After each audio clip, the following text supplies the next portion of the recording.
Video دیکھنے سے پہلے چینل کو سبسکرائب اور ویڈیو کو لائک کرنا نہ بھولیں۔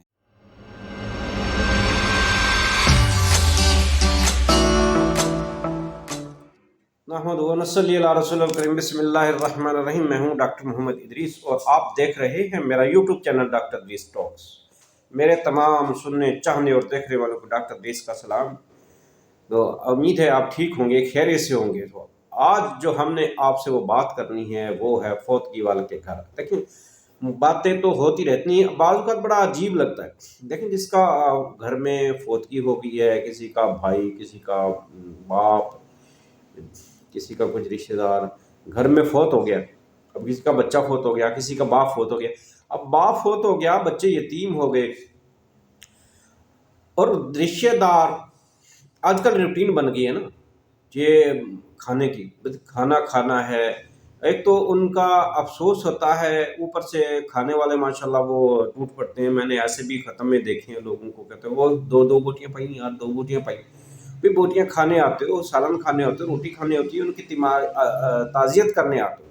سسٹم کی سمجھ نہیں آتی آج کل کیا حال ہو گیا ہے۔ فوتگی والے گھر کو بھی انہوں نے ایونٹ بنا لیا ہوا ہے، تو ایسا نہیں کرنا چاہیے۔ یہ فوتگی والے گھر والے کو بھی دیکھنا چاہیے۔ میرا مشورہ یہ ہے کہ ہم فوتگی جس کے گھر ہو جائے، یہ ہمیں بریانی پکانے کے بجائے، یہ بکرے اور یہ پکانے کے بجائے، یہ گوشت بنانے کے بجائے، یہ اچھے چاول دال بنائیں، بس پتلی سی دال بنائیں اور مہمان جو ہے ان کو کھلائیں، بس یہ پھر ٹھیک ہوگا۔ یہ نظام ہوتا ہے۔ ایک تو بندے کا گھر میں وہ سہارا تھا، اس کا باپ بیٹا، اس کے رنج و غم میں وہ بیچارے پریشان ہوتے ہیں اور اوپر سے کھانے پہ ٹوٹ پڑے ہوتے ہیں۔ کھانے میں بعد کا اس کے پاس اتنا پیسہ نہیں ہوتا، گھر والے کے پاس وہ بیچارہ قرض لینا پڑتا ہے۔ یار یہ کہاں کی انصافی ہے؟ میں حیران ہوں، کہاں کی انصافی ہے کہ ایک بندے کی فوتگی ہو جائے، اوپر سے وہ قرض لے کے لوگوں کو کھانا کھلائے۔ اور دوسری گزارش میری یہ ہے، جو فوتگی والے کے گھر جاتے ہیں، تھوڑے تھوڑے مہمان جتنے بھی جاتے ہیں، تھوڑے تھوڑے پیسے اس کو دے دیں، تاکہ وہ جو ہے نا آسانی اس کے لیے پیدا ہو جائے۔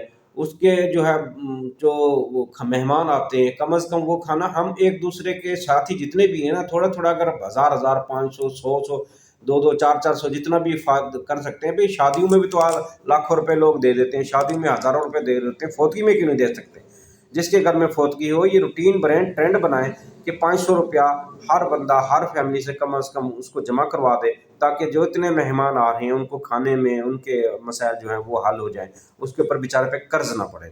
تو یہ ہے، تو میں آپ کو دکھاتا ہوں ہوتا کیا ہے، تو دیکھیے ذرا۔ کچھ خواتین کسی فوتگی والے گھر بھی جائیں تو واپس آ کر اس طرح تبصرہ کر رہی ہوتی ہیں کہ بیٹی نے تو نیا سوٹ ڈالا تھا، اسے تو دکھ ہی نہیں تھا۔ بہو تو ایسے ہنس ہنس کر بات کر رہی تھی جیسے اس کی دیرینہ خواہش پوری ہو گئی ہو۔ کوئی زیادہ رو رہا ہو تو اعتراض، کوئی صبر کر کے بیٹھا ہو تو مسئلہ، گھر صاف ہو تو تبصرہ، صاف نہ ہو تو تنقید۔ تمہیں کس نے حق دیا ہے دوسروں کو جج کرنے کا؟ کسی کا جوتا پہن کر جب تک خود نہ چلو تب تک اس کے چلنے پر اعتراض نہ کرو۔ خود تو 4 پلیٹ بریانی تناول کر کے ڈکار بھی نہ ماریں اور دوسروں پر تابڑ توڑ حملے۔ خدارا رحم کریں، کم از کم سوگ میں شامل نہیں ہو سکتی تو بلا وجہ ان کی عزت بھی نہ اچھالیں۔ یہ وقت سب پر ہر گھر میں آنا ہے اور آتا ہے۔ ہمارے مرد حضرات بھی کچھ کم نہیں، 2 لفظ تعزیت کے تو ٹھیک طرح سے بولنے نہیں آتے، اور سیاسی تھیٹر ایسے سجا کے بیٹھ جاتے ہیں کہ فوتگی پر نہیں الیکشن کیمپین پر آئے ہوں۔ جس کے سر سے باپ کا سایہ اٹھا ہے، کوئی اس کی بھی تو دلجوئی کرے، اس کے غم کا مداوع بھی تو کوئی کرے۔ لیکن ہمیں کسی کے غم سے کیا؟ ہم تو رسم دکھاوا کے لیے گئے ہیں۔ ہماری بلا سے کوئی مرتا ہے تو مرے، ہم تو پوچھیں گے کہ بھائی جی کھانے کا انتظام ہو گیا نا؟ کتنی دیگیں بنوائی ہیں؟ 6 دیگیں تو کم ہیں، برادری بھی ہے، محلے داری بھی ہے۔ وہ بیچارہ باپ کے سوگ کو بھول کر اس پریشانی میں لگ جاتا ہے کہ کہاں سے قرض پکڑوں، کیونکہ کھانا صحیح نہ بنایا تو باتیں ہوں گی، ساری زندگی باپ کا کھایا، مرنے پر روٹی بھی صحیح نہ دے سکا۔ ہمیں سوچنا ہوگا کہ کون لوگ ہیں ہم۔ مسلمان تو دور، کیا ہم انسان بھی ہیں؟ جانوروں کا بھی کوئی مر جائے تو وہ ایسے دعوتیں نہیں اڑاتے، اور اشرف المخلوقات کا تاج پہن کر حیوانیت کی ساری حدیں عبور کر جانا کہاں کی انسانیت ہے؟ میں نے میت کے گھر میں ایسی آوازیں بھی سنی ہیں، جو دیگ پر بانٹنے میں لگا ہوتا ہے اسے کہا جاتا ہے ذرا پلیٹ میں 4 بوٹیاں زیادہ ڈال دینا، وہ داماد بھی آیا ہے تو اسے کھانا دینا ہے۔